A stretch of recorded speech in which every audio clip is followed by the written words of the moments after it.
Casting Call, bienvenue sur le podcast de la rédaction de casting.fr qui révèle ta vraie nature. Ici, on va parler casting, témoignages exclusifs, des rencontres avec des professionnels, les clés et les secrets pour devenir un artiste et surtout, en vivre. Casting Call, c'est ton nouveau coach audio qui te permet de poser ton premier pas sur ton chemin de l'éveil et de la réussite. Ose enfin devenir celui dont tu rêves. Bonjour et bienvenue sur Casting Call, le podcast de la rédaction de casting.fr. Je suis Soledad Franco et aujourd'hui j'ai le plaisir de recevoir une femme qui a tout quitté pour rester fidèle à ce qu'elle est, une artiste. Née à la Havane, formée dans les théâtres cubains, elle aurait pu choisir le confort du silence. Elle a préféré l'inconfort de la liberté. En France, elle a recommencé. À 21 ans, elle quitte Cuba. Elle laisse derrière elle sa langue, ses rues, ses repères. Elle emporte ce qu'on emporte quand on part pour ne plus revenir tout à fait. Une mémoire, une faille, une soif. Myriel Cejas est une comédienne, autrice, metteuse en scène. Et dans tout ce qu'elle touche, il y a une force tranquille, une intensité. Elle incarne des femmes complexes, entières, traversées par l'exil, la mémoire, la liberté. Aujourd'hui, elle est avec nous. Myriel, bonjour. Bonjour, et déjà merci pour cette présentation. Feliz de recibir una latina más.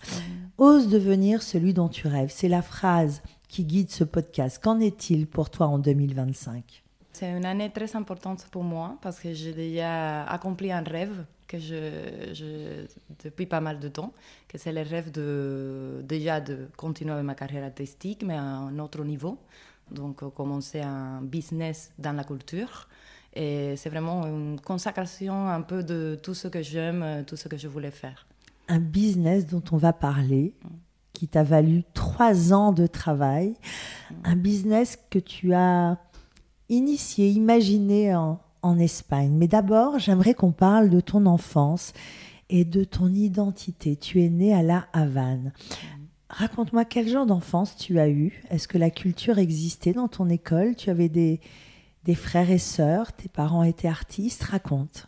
Alors, mes parents ne sont pas artistes, aucun des deux, mais la culture à Cuba, c'est quelque chose qui est partout.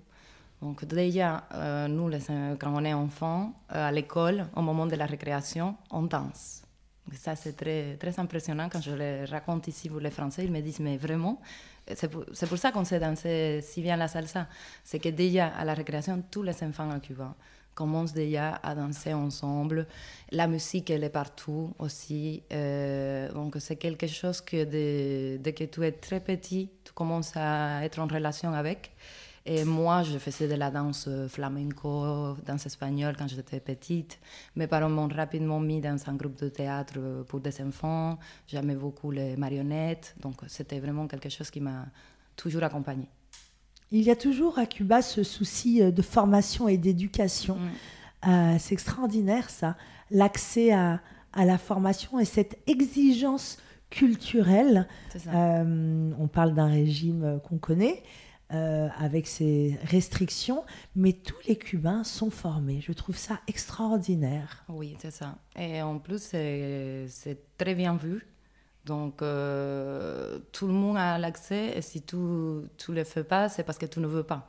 Donc, d'une certaine manière, c'est de dire, si tu n'es pas culte, si tu ne te formes pas, c'est parce que tu ne veux pas, mais tu pourrais le faire. Nous avons rencontré des danseuses classiques qui ont été formées à Cuba, des auteurs de théâtre. J'ai souvenir d'un mannequin divin qui est parti à Los Angeles et qui avait une formation de vétérinaire. À Cuba, il est fondamental d'être cultivé. Ouais, c'est ça.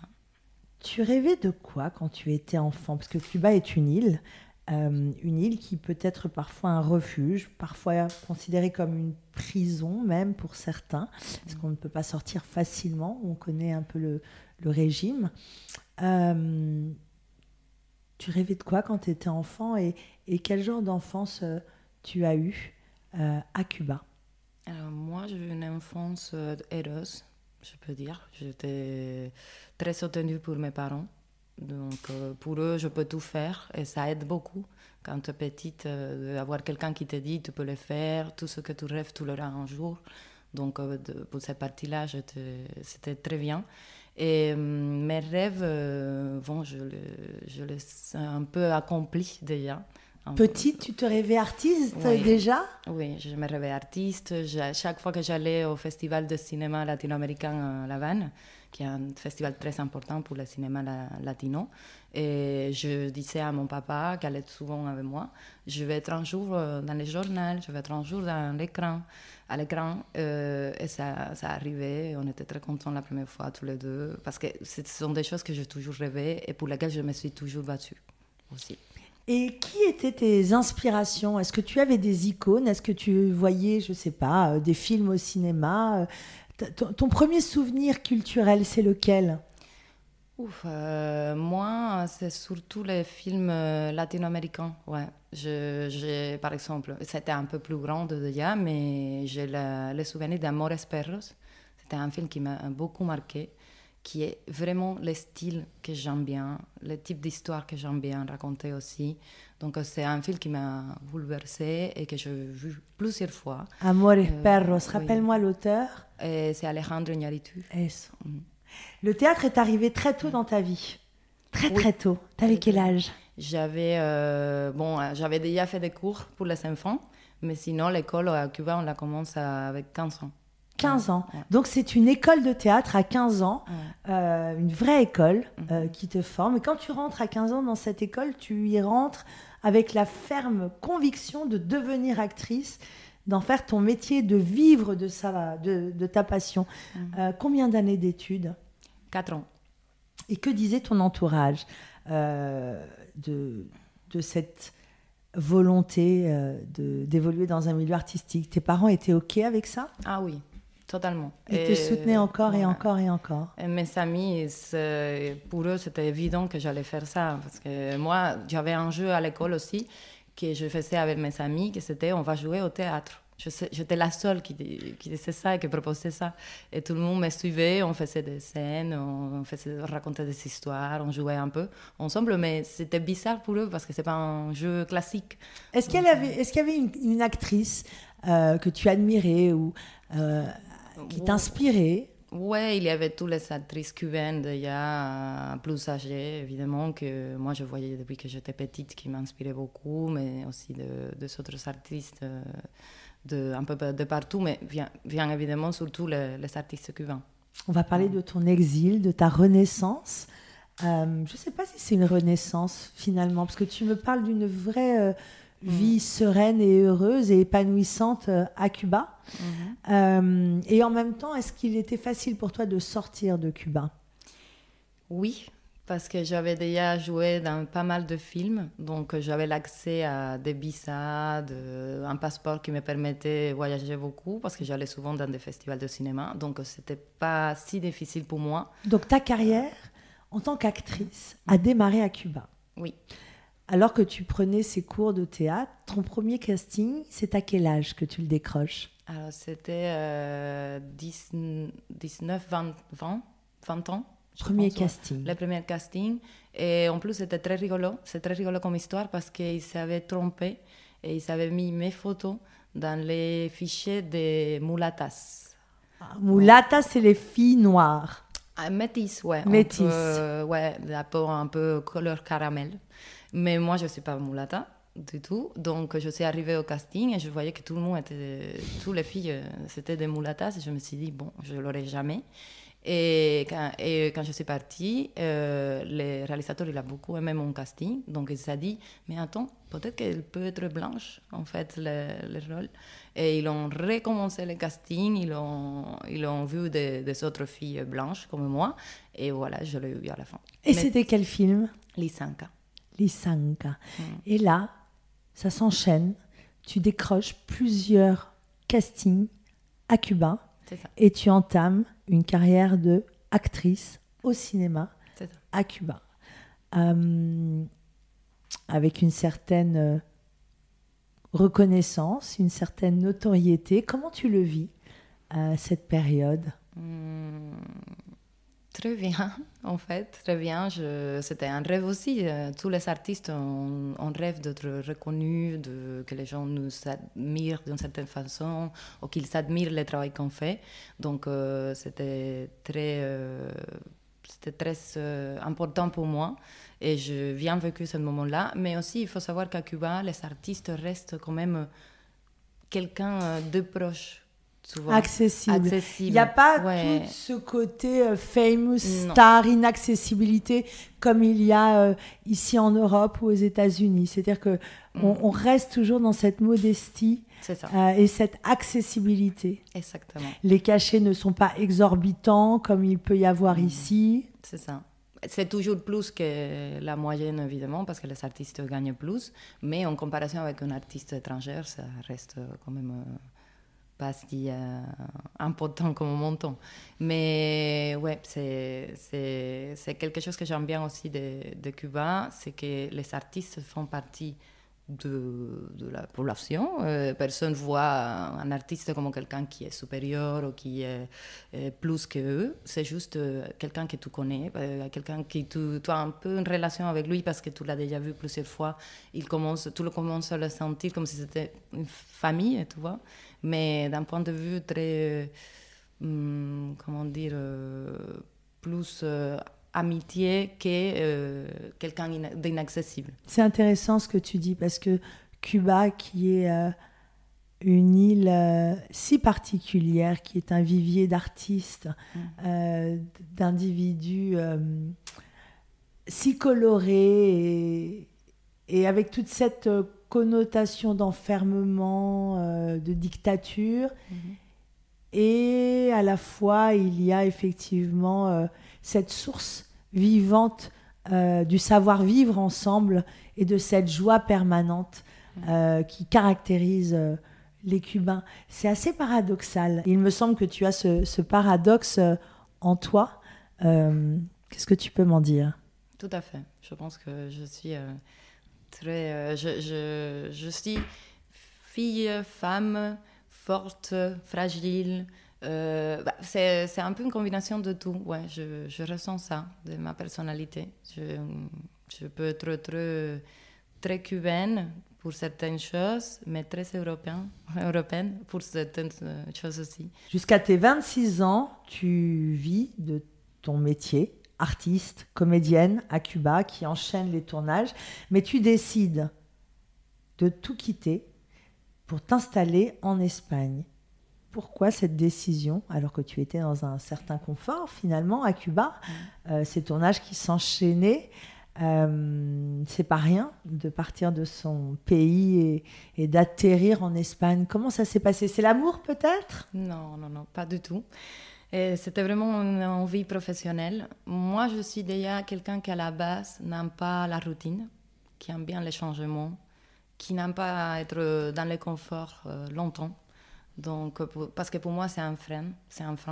Ça va empêcher de vivre de nouvelles choses. Et donc, je me suis dit, j'ai déjà accompli ce que je voulais à Cuba. J'ai déjà joué dans des films, je suis déjà une artiste reconnue et tout. Maintenant, je veux aller plus loin que ça. Je veux vivre des autres choses et tenter des autres marchés. Donc, j'avais déjà un agent à Madrid, parce que les films où je jouais, on était nommés plusieurs fois au Goyas. Donc, je suis allée à Madrid plusieurs fois, je cherchais un agent et il fallait être là pour faire le casting. Ça ne servait à rien un peu d'être à Cuba, d'avoir des castings que tu ne pouvais pas vraiment passer. Donc, je me mis d'accord avec lui, je lui ai dit je viens, on voit qu'est-ce que ça donne. C'est pas rien de quitter son pays, ses habitudes, sa famille surtout. Tu as atterri à Madrid. Est-ce que tu connaissais du monde à part cet agent ? Quelques comédiens cubains qui habitaient déjà là-bas aussi, mais pas beaucoup de monde, non. Tu es partie déterminée. Quelles ont été les ressources que tu as dû mettre en place ? C'est pas rien de quitter sa famille, son identité aussi. Quand on a 26 ans, c'est un âge plus ou moins avancé. Et puis ce choc culturel, Comment tu t'es... Après, à Madrid, le choc culturel, c'est pas si important parce qu'on est très proches, en fait. Nos cultures sont vraiment presque pareilles. Je me suis sentie rapidement à la maison. Déjà la langue. Déjà la langue, mais aussi la manière de communiquer, l'esprit. Ouais, les Espagnols sont vraiment... nous, les Cubains, on est vraiment comme les Espagnols parce qu'on était un peu... c'est sa culture qui nous a été transmise.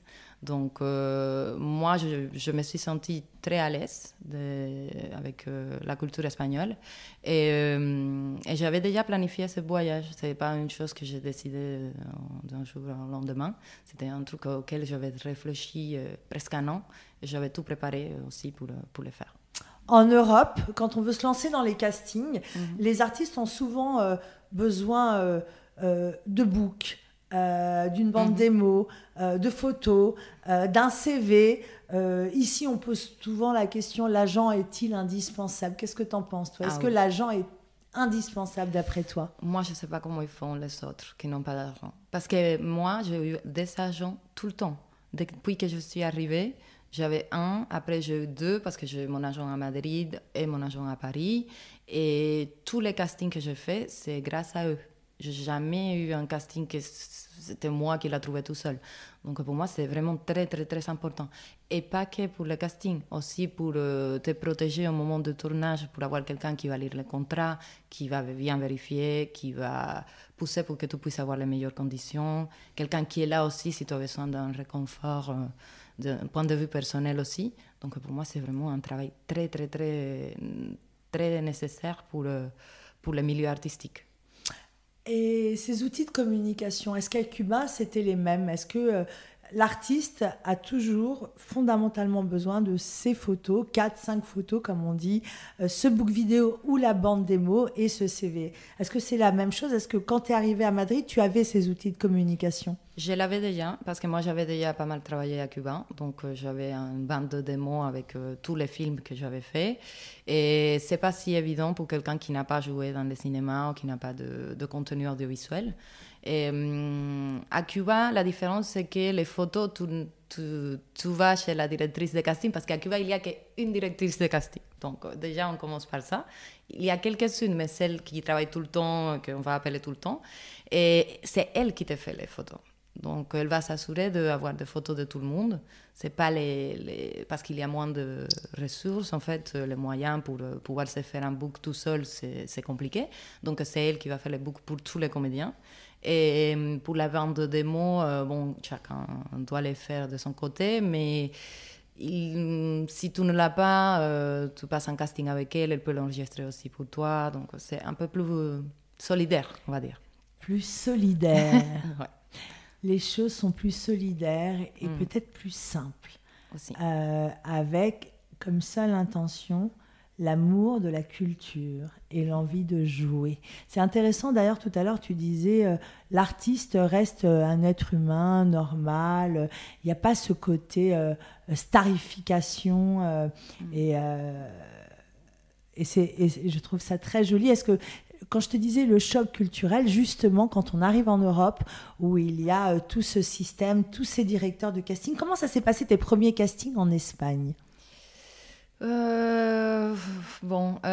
eu des très bons castings. Déjà, mon premier casting, c'était avec les directrices de casting d'Almodovar. Donc, c'était très, très bien. Mais par contre, les choses avec l'Espagne, c'est que quand je suis arrivée, je n'avais pas encore pris des cours pour la son castellano.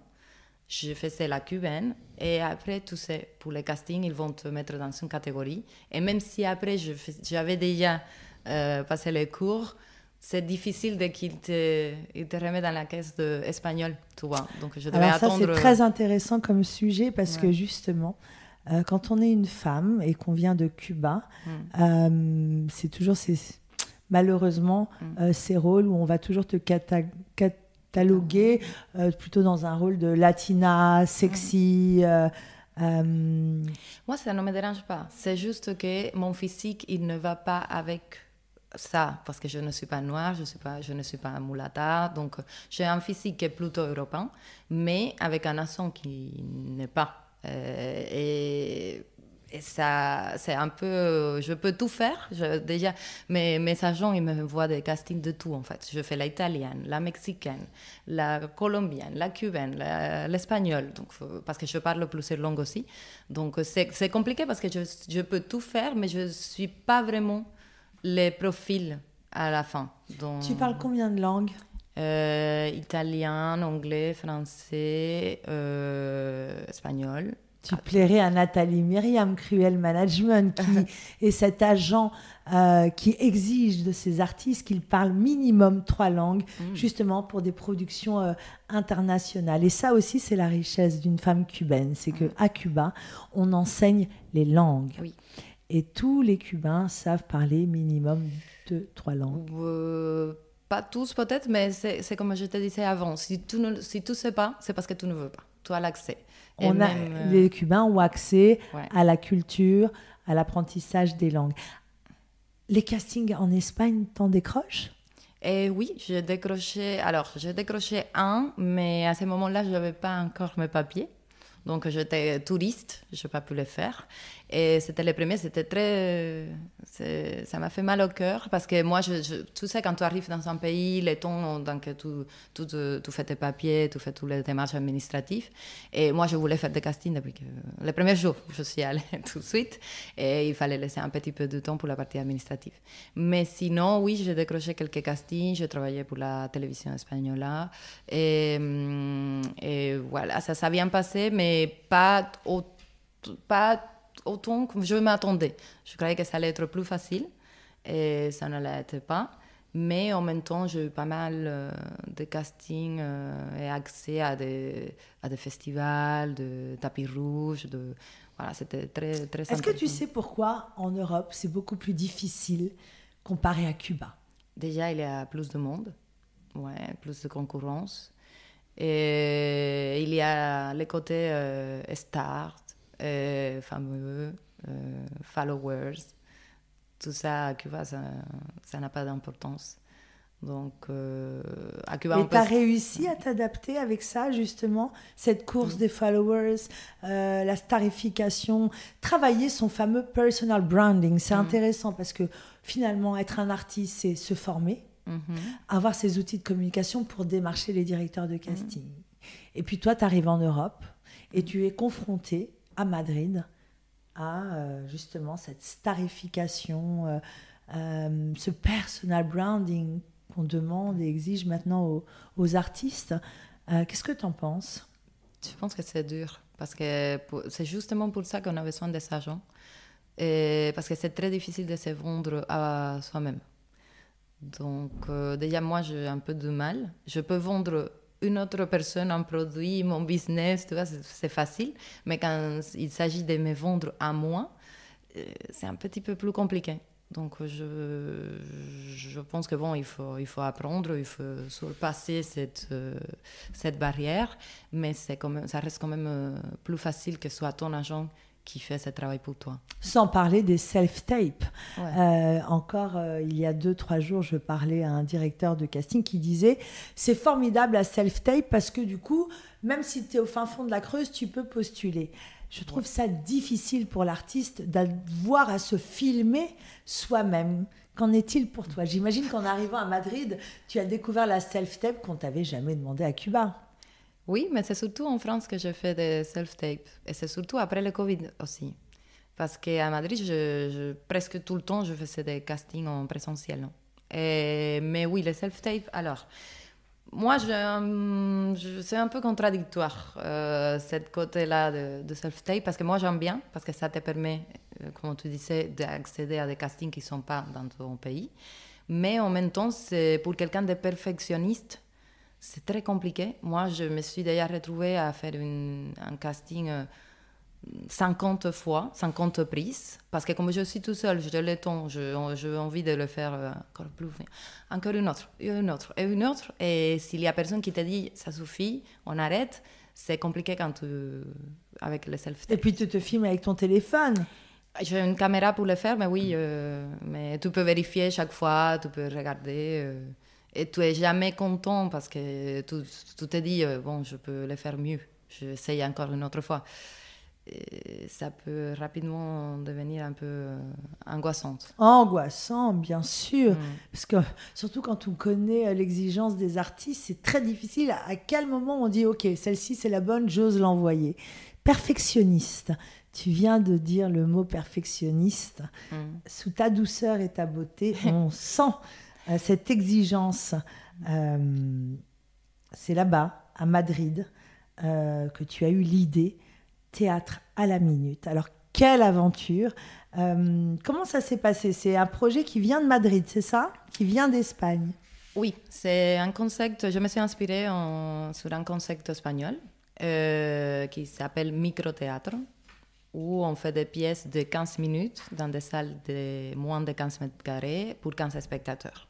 Donc, moi, j'ai découvert ça en 2011 dans un de mes voyages à Madrid et j'ai adoré.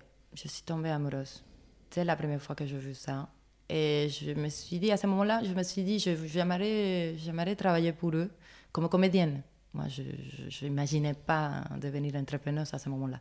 Donc, j'ai toujours pensé à ça. Et quand je suis arrivée à Paris, une des premières choses qui m'est venue à l'esprit, je vais chercher un micro-théâtre ici pour aller voir des pièces. Et comme ça n'existait pas, c'est là, je venais de travailler pour une start-up française. Donc, j'avais au moins un peu la curiosité de l'entrepreneuriat. Et je me suis dit, pourquoi pas me lancer sur ça. Je voulais déjà devenir entrepreneuse, je ne savais pas en quoi. Et je me suis rappelée de micro-théâtre. Je me suis dit, peut-être que c'est ça, en fait, que je dois faire. Incroyable. Finalement, à Madrid, tu enchaînes les castings, tu découvres ce théâtre qui t'inspire, mais comment et pourquoi tu es arrivée en France? Par amour. Ah, l'amour.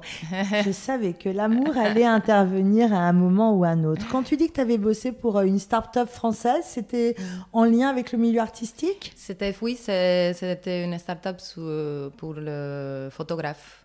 Donc, c'est de l'intelligence artificielle pour le photographe. Donc, tu ne quittes jamais le milieu artistique. Jamais. Et d'après toi, une femme d'affaires, une entrepreneuse, en quelques mots, décris-moi, c'est quoi une femme chef d'entreprise, entrepreneuse, c'est quoi les qualités?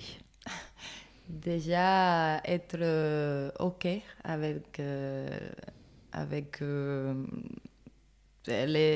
savoir que tu vas avoir des situations, ce que m'arrivait à moi, peut-être ça n'arrive pas à tout le monde, mais être OK avec l'effet que tu sois une femme qui fait du business et que les gens ne s'attendent pas à ça. Ça, c'est la première chose. Parce que ça m'est déjà arrivé plusieurs fois d'être avec des hommes, je dois faire une démarche pour l'entreprise, et quand je suis en train de faire la démarche, personne ne me regarde moi, et tout le monde regarde les hommes qui sont à côté de moi. Parce que pour eux, ce n'est pas possible que ce soit moi la patronne. Donc, il faut être déjà bien avec soi-même de ce point de vue-là, être prête à se battre pour rappeler que les femmes, on peut faire du business aussi. Et une autre chose, je pense, c'est aller un peu... comment dire, les moments de mois où on est un petit peu plus fragile d'un point de vue émotionnel, et c'est normal, c'est hormonal, voilà. Et savoir que c'est comme ça, l'accepter et ne pas se sentir moins ou parce que ces moments arrivent, voilà. Je dirais ces deux qualités-là. 3 ans de travail sans relâche. Tu écris toi-même. Oui. Et tu écris en espagnol. Oui. Et en français aussi. Oui. Le théâtre est un espace collectif, mais l'écriture, un geste plutôt solitaire. Ça t'équilibre? Les deux t'équilibrent? Oui, on peut dire ça. Ouais. Moi, j'aime bien travailler en collectif, je préfère. Mais oui, écrire, c'est quand même très, très réconfortant d'avoir ces moments, surtout pour la partie créativité, plus qu'être en solitaire. Parce que moi, je ne suis pas quelqu'un de solitaire, je n'aime pas trop. Mais d'avoir un moment de créativité, ouais. Nous étions tous à l'inauguration du théâtre à la minute. Ça y est, après 3 ans de travail acharné, tu as ouvert un lieu qui est exceptionnel. un lieu qui est beau, avec ce bar au milieu, un lieu de vie, de culture, qui te représente bien, avec ses peintures au mur. Qu'est-ce que c'est que le théâtre à la minute ? Théâtre à la minute, comme on t'a dit, c'est un lieu de partage, de convivialité, de création. On rentre, on se sent déjà sur scène un peu, comme les artistes. Et l'idée, c'est d'avoir de l'art partout, même dans l'espace bar, où on peut voir des expositions, on peut assister à des concerts, à des shows surprises. Et aussi, évidemment, le théâtre, qui est la base de l'entreprise. C'est ouvert 7 jours sur 7 ? Non, de mercredi à dimanche. Et donc, ça se passe comment ? C'est des créneaux horaires ? On peut venir sans avoir pris rendez-vous ? Il faut prendre sa place en ligne ? On peut juste venir boire un verre et peut-être assister à une pièce de théâtre ? Comment ça s'organise ? Tous les trois. On peut faire tout ce qu'on veut, en fait. C'est cette notion de liberté que tu incarnes et d'accessibilité à l'art qui, moi, m'inspire énormément. Parce qu'on sent qu'il y a cet amour de l'art, raconter ses histoires, vibrer, vivre et partager. Quand on te voit, tu es d'une grande beauté et tu es très inspirante et on sent que tout ça ne t'intéresse absolument pas, mais que tu es au service des arts de la scène. Et c'est ça qui est absolument touchant et fort et impactant quand on est au théâtre à la minute. À qui ça s'adresse ? Qui sont les gens qui viennent ? Déjà, l'idée, c'est que ce soit un public large. Même les enfants ? Oui, à un moment donné, pas tout de suite, mais l'idée, c'est de commencer aussi à faire du théâtre pour les enfants à un moment donné. Mais déjà, oui, on peut y aller à partir de 12 ans. Donc, c'est quand même un public jeune.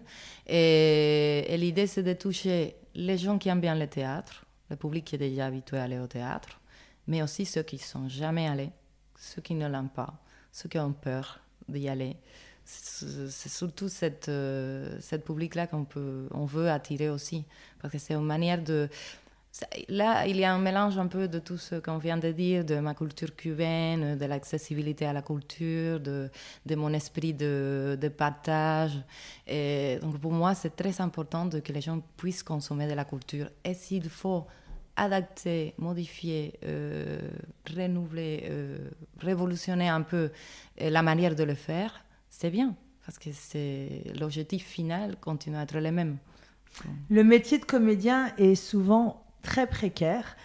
Nous avons reçu ici des personnalités célèbres qui ont eu des premiers rôles, des séries télé, etc. et qui nous racontent qu'ils ont eu des moments de précarité, voire de misère.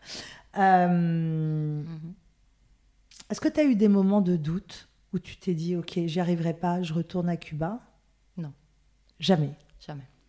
Parce que moi, il y a une autre chose aussi, je suis artiste, mais je me suis assurée d'aller un petit peu plus loin que ça. Donc, j'ai toujours eu à côté des autres connaissances pour pouvoir avoir un soutien économique si la partie artistique, parce qu'on sait qu'il y a des moments de pause.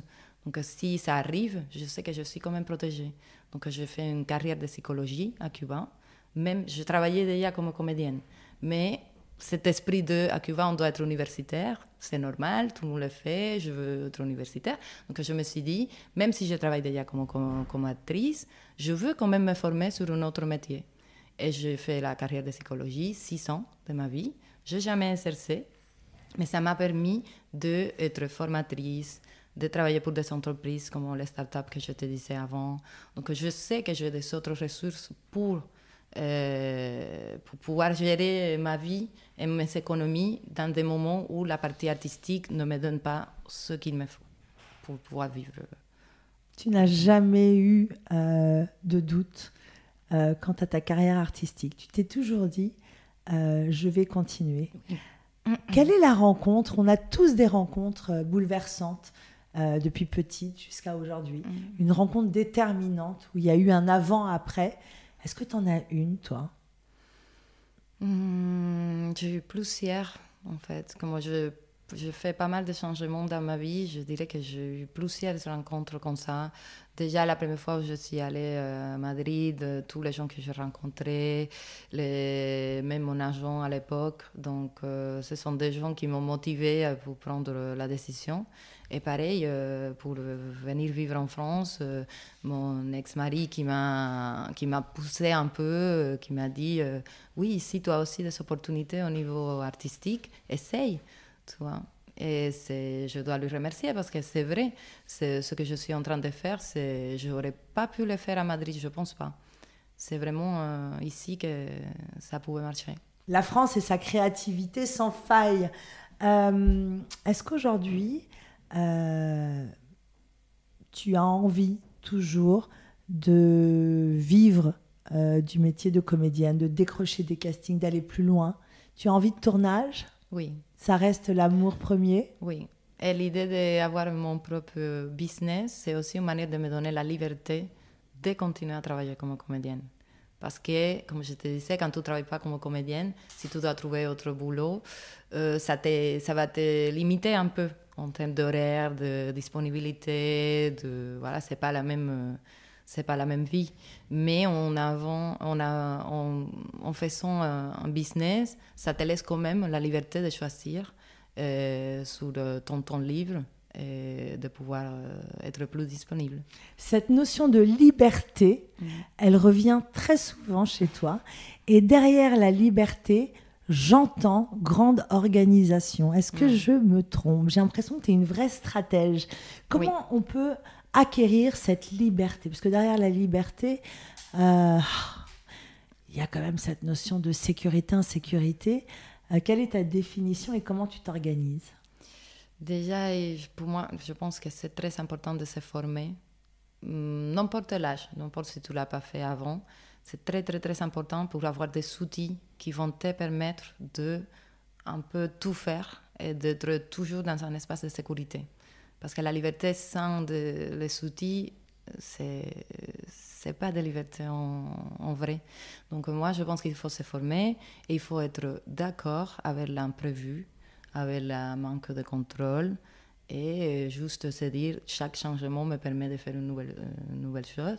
Donc c'est bien, c'est pas problématique. Quand tu décides de monter le théâtre à la minute à Paris, l'idée est 3 ans après l'inauguration de cet espace extraordinaire. Tu n'es pas seule. Je t'ai vue entourée, bien entourée. Qui est ton entourage? Alors, on est 6 associés. Moi, je commençais à tout préparer et au moment où j'avais déjà tout qui était prêt, j'avais le local, j'avais la banque, j'avais un peu tout déjà coordonné, je cherchais de l'argent. Donc, à ce moment-là, j'essayais de chercher de l'argent avec des investisseurs parce que j'avais déjà cet esprit start-up d'aller chercher. Normalement, au théâtre, dans la culture, j'ai vu que ce n'est pas habituel de faire ça, d'aller chercher des investisseurs, des business angels et tout ça. Donc, moi, je voulais le faire, mais je voulais chercher des gens aussi qui fassent du sens pour l'entreprise, pour le concept. Donc, je suis allée d'abord chercher des amis qui ont des liens avec la culture, qui sont aussi artistes. Et voilà, et ça a commencé, je commençais à chercher un peu plus, jusqu'à les 5 associés que j'ai aujourd'hui. Et ils sont tous en lien avec la culture, d'une manière ou d'une autre. Et ce local extraordinaire que tu as eu, il me semble que tu as remercié la mairie, tu as eu un soutien?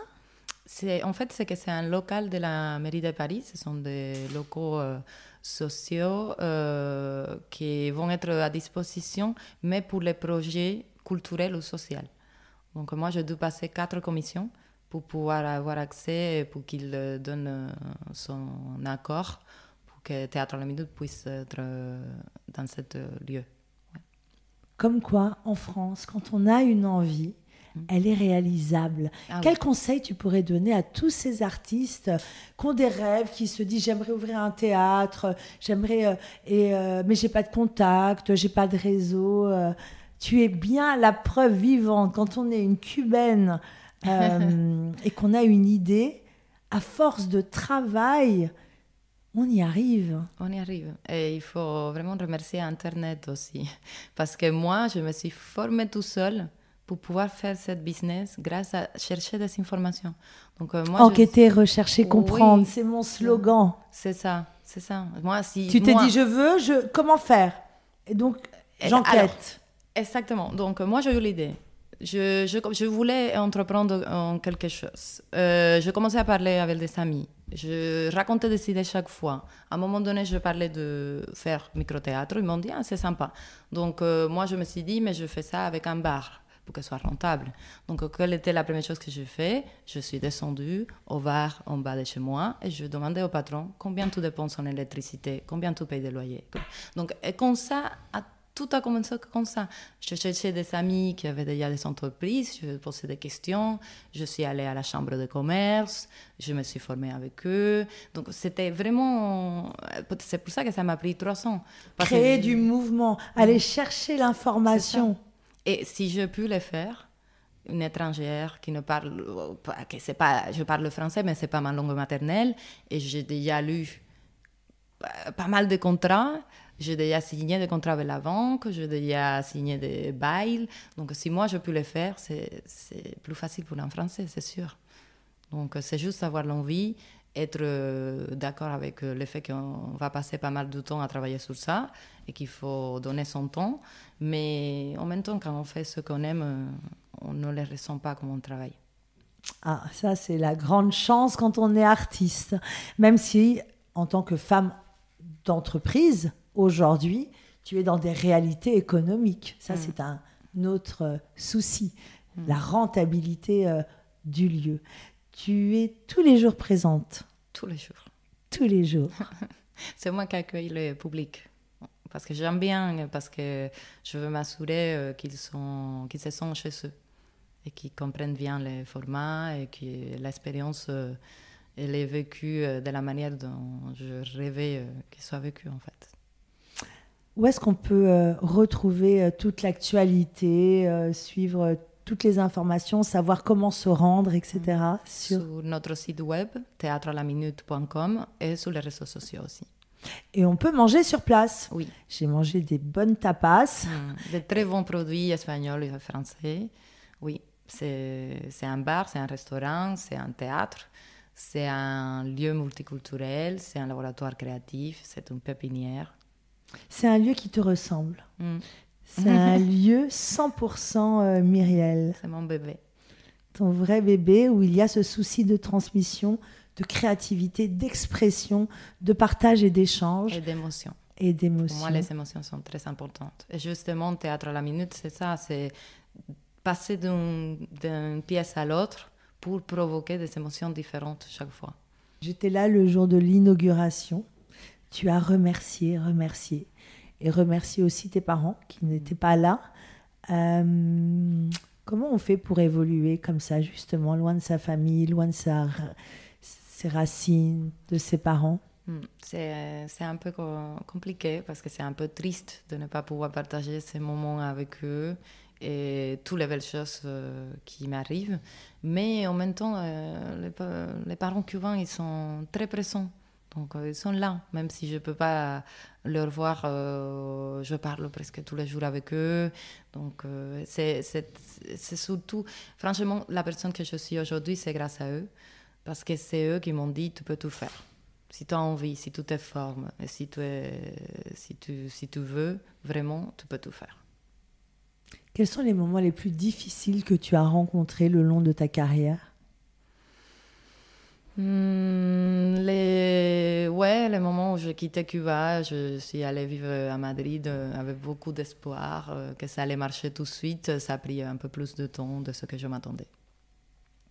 Ouais. Qu'est-ce que tu dirais à la petite Myriel, celle qui dansait la salsa à la cour de récréation, dans cette enfance qu'on imagine si douce? Moi qui suis d'Amérique latine, je connais comment ça vibre. Qu'est-ce que tu lui dirais? Que je suis fière d'elle.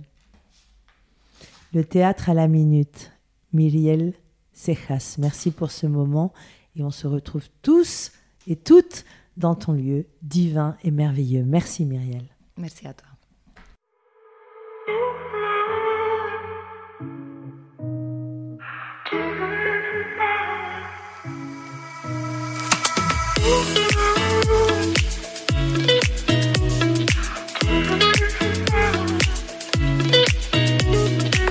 Thank you.